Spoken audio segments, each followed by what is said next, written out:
మహాగణాధిపతయే నమః. ఓం గురుభ్యో నమః. ఓం శ్రీమాత్రే నమః. అరుణాం కరుణాతరంగితాక్షీం ధృతపాశాంకుశపుష్పబాణచాపాం అనిమాదిభిరావృతాం మయూకైః అహమిత్యేవ విభావయే భవానీం. శ్రీమాత్రే నమః. 3వ తేదీ నుంచి 9వ తేదీ వరకు ఉన్నటువంటి గ్రహస్థితి ఏ విధంగా ఉంది అని చూసుకున్నట్లయితే, ముఖ్యంగా ఇక్కడ గురువు శుక్రుడు ఇద్దరు కూడా మిథునంలో కలిసి ఉన్నారు.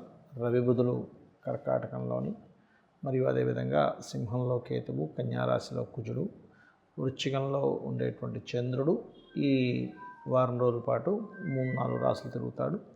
అలాగే కుంభంలో రాహువు, మీనంలో శని యొక్క సంచారం వక్రించి ఉన్నది. ఈ యొక్క గ్రహస్థితిని అనుసరించి ద్వాదశ లగ్నాల వారికి లగ్నం తెలియకపోతే రాశి చూసుకోండి. ఇక్కడ ఏమీ కన్ఫ్యూజన్ లేదు. రాశి తెలిస్తే రాసే చూసుకోండి, లగ్నం తెలిస్తే లగ్నం చూసుకోండి. చాలామంది కన్ఫ్యూజ్ అవుతున్నాయి, ఏమంటే లగ్నం చూసుకోవాలా రాశి చూసుకోవాలా. లగ్నం తెలిస్తే లగ్నం చాలా ఎక్కువ రోల్ ప్లే చేస్తుంది. తెలీదు, సెకండరీ. మన మనసు చంద్రుడు కాబట్టి రాశి చూసుకోవచ్చు. అయితే ఈ యొక్క విషయాలు చెప్తుంది నేనైనప్పటికీ కూడా చెప్పిస్తుంది సాక్షాత్ లలిత అమ్మవారిగా భావిస్తూ ఒక్కొక్క విషయం గురించి మనం తెలుసుకుందాం. తులాలగ్నము, తులారాశి వారికి కనుక చూసుకుంటే, లగ్నాధిపతి 9వ స్థానంలో ఉండి దైవానుగ్రహము కొంత లాంగ్ జర్నీ చేయడం అనేటువంటిది జరగనుంది. కాకపోతే 3-4 తేదీలు ధన సంబంధించినటువంటి విషయాల్లో చాలా కేర్గా ఉండాలి, గుర్తుపెట్టుకుని 3-4 తేదీలు. అలాగే ఇక్కడ కొన్ని అగ్రిమెంట్స్ కానివ్వండి, లేకపోతే విదేశాలకు వెళ్ళాలనేటువంటి కొంత ప్రయత్నం కానివ్వండి, ఇవి ఖచ్చితంగా ఫలిస్తాయి. కాకపోతే పంచమ స్థానంలో రాహు ఉన్నందుకు కొంతమందిని నమ్మి స్నేహం చేయడం వల్ల ఇబ్బంది ఉంది. ఈ యొక్క విషయాల్లో చాలా జాగ్రత్తగా ఉండండి. గృహ సంబంధించిన, విద్యా సంబంధించినటువంటి విషయాల్లో చక్కటి అనుకూలమైనటువంటి వాతావరణం మాత్రం మీకు ఉంటుంది, అందులో ఎటువంటి సందేహం లేదు. అలాగే మరొక విషయం ఏంటంటే, దశమ స్థానంలో రవి బుధులు ఉన్నందుకు ఇక్కడ తండ్రి కారకుడు సహజంగానే కేంద్ర స్థానంలో కొన్ని పాపగ్రహాలు ఉండడం మంచిదే. కాబట్టి ఉద్యోగ సంబంధించిన విషయంలో మరియు తండ్రికి సంబంధించిన విషయాల్లో చక్కటి అనుకూలమైనటువంటి వాతావరణం అనేటువంటిది లభిస్తూ ఉంటుంది.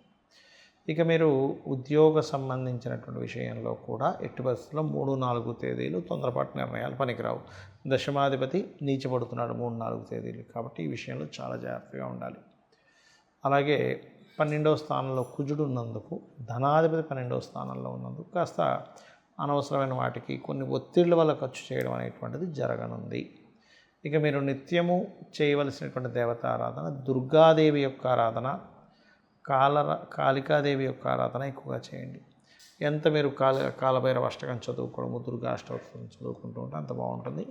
కాకపోతే ఈ 12లో కుజుడు ఉన్నందుకు విదేశాల్లో ఉండేటువంటి వారికి, కాస్త కొత్త ఇన్వెస్ట్మెంట్స్ చేసేవారికి కొద్దిగా స్ట్రెస్ అనేటువంటిది ఎక్కువగా ఉంటుంది కుజుడు ఉండడం వల్ల. ఈ స్ట్రెస్ తగ్గాలి అంటే గోవులకి క్యారెట్స్ తినిపించడము, నవగ్రహాల్లో కుజుడి దగ్గర దీపారాధన చేయడము, ఎర్రటి మందార పుష్పాలని సుబ్రహ్మణ్యేశ్వర స్వామి దగ్గర ఆరాధన చేయడం చేసినట్లయితే అన్ని విధాలా బాగుంటుంది. చాలామంది నన్ను అడుగుతున్న అంశం ఏమిటంటే, ఒకే మహాదశ నడుస్తుంది, ఆ దశ ఇంతకాలం ఉంటుందని చెప్తుంటారు. కష్టాలు వాళ్ళు ఏదైతే కష్టపడుతుంటారో, అంటే అప్పుల వల్ల కావచ్చు, ధనం ఇరుక్కుపోవడం కావచ్చు, రోగ సంబంధించినవి కావచ్చు, ఉద్యోగం లేకపోవడం కావచ్చు, వ్యాపారం నడవకపోవడం కావచ్చు, ఇటువంటివన్నీ కూడా ఇప్పుడు చూడండి. చిన్న ఎగ్జాంపుల్, ఒకటేదో మహాదశ ప్రారంభమైంది, ఏ బుధ మహాదశ ప్రారంభమైంది అయినప్పుడు ఎంత ఉందండి అంటే, ఒక 4 సంవత్సరాలు అయిపోయింది, ఇంకొక 13 సంవత్సరాల దాకా ఉంటుంది బుధ మహాదశ అనగా. అమ్మ బుధుల్లో అంతా ఇంతేనా అంటూ ఉంటారు. దాన్ని ఏమైనా అధిగమించగలమా అసలు? ఇక్కడ 2 విషయాలు. మనకి ఎటువంటి మహాదశ నడుస్తుందో ఆ దశానాథుడు ఇంకా ఎంతకాలం ఉన్నదో చూసుకోవాలి. చూసుకొని దాన్ని అధిగమించడం అంటే ఏమీ లేదు. ఇప్పుడు చలికాలం వచ్చింది, బాగా ఎండాకాలం వచ్చింది. చలికాలం అంతా అలాగే భరించాలా అంటే, నువ్వు రూమ్ లోపల హీటర్ పెట్టుకోవచ్చు, లేకపోతే ఏదైనా దుప్పటి కప్పుకోవచ్చు, స్వెటర్ వేసుకోవచ్చు. కాలం మారిపోదు, అలాగే దశ వెంటనే మారిపోదు. మీకు ఆ దశ ఎంతకాలం ఉందో దాని ప్రభావం ఇస్తూ ఉంటుంది. కానీ మీరు దాని నుంచి రక్షించుకోవడానికి మీకు ఎటువంటి ఇబ్బంది ఉందో ఆ ఇబ్బందికి తగ్గట్టుగా మీరు అమ్మవారిని ఆ మంత్రం చేసుకుంటూ బయటపడవచ్చు, గుర్తుపెట్టుకోండి. అలాగే గృహం విషయంలో కూడా చాలామంది అడుగుతూ ఉంటారు, ఏంటంటే ఏమంటే ఇంట్లో ఉన్నంతకాలం ఇంతేనా అని అడుగుతూ ఉంటారు కొంతమంది. లేనట్లయితే మేము వచ్చినప్పుడు బాగానే ఉందండి, ఒక 3-4 ఏళ్ళు చాలా బాగుంది, తర్వాత మాకు ఎందుకు ఇబ్బంది వచ్చింది అన్నప్పుడు మీరు చెక్ చేసుకోవాల్సింది మీ జన్మజాతకంలో ఏదైనా మహాదశ కానీ, అంతర్దశ కానీ, లేకపోతే గోచారం కానీ మారి ఉంటుంది. ఎలా అంటే చిన్న ఎగ్జాంపుల్ చెప్తా. ఆరోగ్యంగానే ఉన్నాడు మనిషి, కానీ సడన్గా స్ట్రోక్ రావడమో, జ్వరం రావడమో, లేకపోతే సమ్ ఇబ్బంది వచ్చిందనుకోండి ఆ వ్యక్తికి, అప్పుడేంటి అతనికి లోపల ఏదో చేంజ్ వచ్చింది లోపల. అంటే ఏంటి, బాగా కొలెస్ట్రాల్ ఏదైనా ఫుడ్ తిన్నాడా, లేకపోతే బ్లడ్ క్లాట్స్ అయ్యాయా, లేకపోతే బీపీ అండ్ షుగర్ లెవెల్స్ పెరిగాయా, ఇన్ని సంవత్సరాల నుంచి లేదంటే అప్పుడే వచ్చిందంటే దాని అర్థం ఏంటి, బాడీలో ఎలా అయితే చేంజ్ జరిగితే బాడీ రోగానికి గురవుతుందో మహాదశ అంతర్దశల్లో కూడా చేంజ్ జరిగినప్పుడు గురవుతుంది. మరి వాస్తుపరంగా ఏం చేంజ్ జరగచ్చు అంటే వాళ్ళకి తెలియకుండానే కొన్ని రంగులు వేసే విధానంలో, చాలామంది తెలియక ఉత్తరం వైపు ఎరుపు కానీ ఎల్లో కలర్ కానీ వేసుకుంటే సడన్గా ఫైనాన్షియల్గా ఆగిపోతుంది, వచ్చే అవకాశాలన్నీ ఆగిపోతూ ఉంటాయి. వైట్ కలర్ ఉంటే చాలా బాగుంటుంది. అలాగే ఇంట్లో ఒక్కొక్కసారి ఎక్స్ట్రాకి ఇంకో బాత్రూమ్ కట్టించామండి అంటారు. అది ఒక్కొక్కసారి ఫైనాన్షియల్ హౌసెస్ అయితే కూడా అక్కడ మీకు బ్లాకేజ్ ఏర్పడుతుంది. అంటే నార్త్లో కానీ, ఆగ్నేయంలో కానీ, పడమరలో కానీ. ఇలాగా మనం ఏదైనా నిర్మాణం చేసినప్పుడు అది కరెక్ట్ ప్లేస్లో చేస్తున్నామా లేదా. ఎందుకంటే కొంతమంది కొన్ని ఫుడ్స్ పడవు, అలాంటప్పుడు వాళ్ళు ఆ ఫుడ్ తీసుకోవడం వల్ల వాళ్ళకి మెటబాలజీ పరంగా చాలా చేంజెస్ వచ్చేసి ఇబ్బంది పడుతూ ఉంటారు. ఆ రకంగా అక్కడ అసలు మనం ఏం చేంజ్ చేసాము, ఒక వస్తువు మారిస్తే కూడా ఇంట్లో దాని ప్రభావం ఉంటుంది. వాస్తు అంటే కేవలం ఏదో 4 గోడలు కాదు, 45 మంది దేవతాసురులతో, వాస్తు పురుషుడితో ఉన్నటువంటిది వాస్తు. ఓకే, ఇప్పుడు మనం దాన్ని ఎలా అర్థం చేసుకోవాలంటే ఇంట్లో నిర్మాణము, డోర్ పాయింట్స్, కలర్స్, వస్తువు, యాక్టివిటీ, ఆ వస్తువుతో కూడిన యాక్టివిటీ. అంటే ఎక్కడ తింటున్నాం, ఎక్కడ బాత్రూమ్స్ కట్టుకున్నాం, ఎటువైపు నిద్రపోతున్నాం, ఎక్కడ ఎటువంటి యాక్టివిటీ చేస్తున్నాం. చాలామంది తెలియక ఐరన్ బాక్సెస్ లాంటివి అవి కూడా దక్షిణంలో పెట్టకుండా ఉత్తరంలో పెడుతుంటారు. అది ఫైరీ ఎలిమెంట్, పంచభూతాలతో సంబంధంగా ఉంటుంది. భూతత్వము, ఆకాశతత్వము, జలతత్వము, వాయుతత్వము, ఇలాగా పంచభూతాలు అన్నమాట. అంటే భూమి, ఆకాశము, అగ్ని, వాయువు, జలము. ఈ పంచతత్వాల్లో ఇన్బ్యాలెన్స్ ఏర్పడినప్పుడు మీకు ఆ ఇంట్లో బాగానే ఉన్నాం కానీ ఏమైంది అంటే ఇటువంటి దోషాలు ఏర్పడుతుంటాయి. సో కొంతమంది తెలియక తీసుకొచ్చేదో బరువులు తీసుకొచ్చి ఎదురు పెడతారు బిల్డింగ్ మీద, లేకపోతే చెత్త అంతా తీసుకెళ్ళి బిల్డింగ్ మీద వేస్తారు. అది ఏ జోన్ అయింది, ఇప్పుడు ఆగ్నేయంలో వేసాడు చెత్త అంతా తీసుకెళ్ళి, ఏమైపోతుంది, మనీ మొత్తం బ్లాకేజ్ ఏర్పడడం, అనవసరమైన వాటికి డబ్బులు ఖర్చు పెట్టడం, ఇట్లాంటివి అవుతూ ఉంటాయి.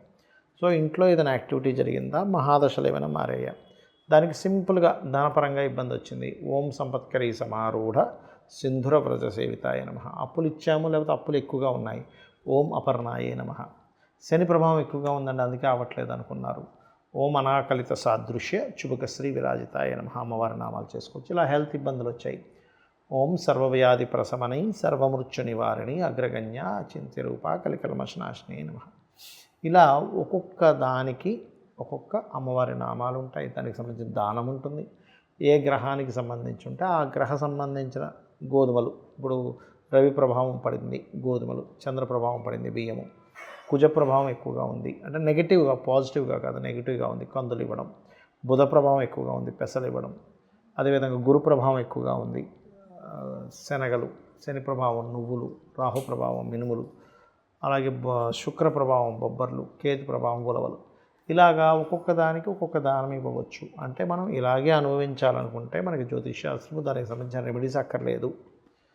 కాబట్టి మనం మార్చుకోవాలన్నప్పుడు అదొక శాస్త్రం. ఎప్పుడు కూడా నువ్వు మారడానికి ఏం చేయాలి, మనలో కూడా ఆలోచన విధానంలో ఏం మార్చుకోవాలి. కుజదశ నడుస్తుంది, కుజుడు నెగిటివ్గా ఉన్నాడు, అప్పుడు గొడవలకు దూరంగా ఉండాలి. శుక్రదశ నడుస్తుంది, శుక్రుడు నెగిటివ్గా ఉన్నాడు, కొన్ని యాక్టివిటీస్కి దూరంగా ఉండాలి. 12వ స్థానంలో ఉండే మహాదశలు, 12వ స్థానంలో వ్యసనాన్ని ఇచ్చేటువంటి దశలు నడుస్తున్నాయి, వ్యసనానికి దూరంగా ఉండాలి. అలాగా మనం లైఫ్ స్టైల్ ఏం మార్చుకోవాలి, ఇంట్లోనే ఏమైనా మార్పు వచ్చిందా, మహాదశ అంతర్దశలో ఏమైనా మార్పు వచ్చిందా, దానికి ఏం చేసుకోవాలనేటువంటి తెలుసుకుంటూ రైట్ టైంలో రైట్ డెసిషన్స్, రైట్ యాక్టివిటీస్ చేయడం వల్ల మన జీవితం ఖచ్చితంగా బాగుంటుంది. శ్రీమాత్రే నమః.